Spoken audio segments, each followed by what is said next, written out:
Hello, friends.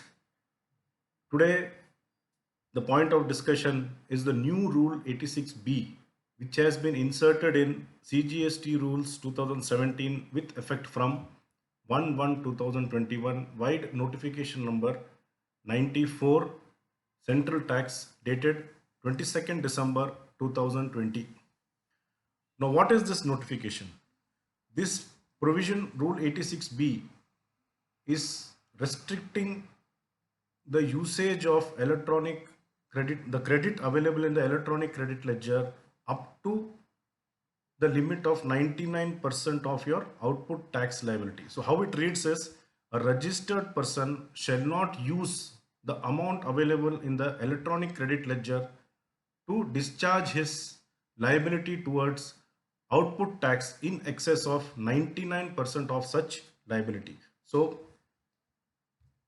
if your output tax liability is 100 rupees, you are allowed to take 99 rupees as credit from the credit ledger. If it is more than that, up to a maximum of 99%, 1% minimum has to be paid through cash ledger. Now this is applicable to whom? This is applicable to the registered person having his taxable supply other than exempt supplies and zero rated supply exports, which exceeds rupees 50 lakh rupees in a month. So if in a month your taxable supplies excluding your exempt and zero rated supplies exceeds 50 lakhs, this provision is applicable.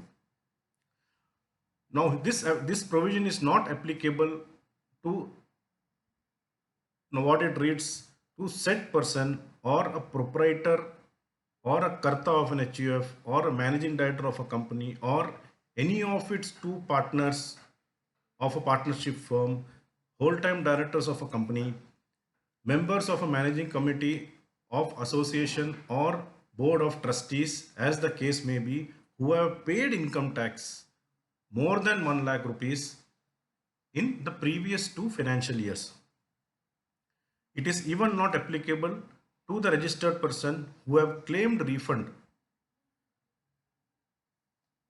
towards their unaccumulated income input tax credit because of a zero rated supply without payment of tax, and if they have taken a refund of unaccumulated input tax credit exceeding 1 lakh rupees, or if they have taken a refund exceeding 1 lakh rupees because of inverted duty structure where the rate of tax in inputs is more than the rate of tax in compared to output, and because of that they have claimed the refund exceeding 1 lakh. For such taxpayers also this provision is not applicable.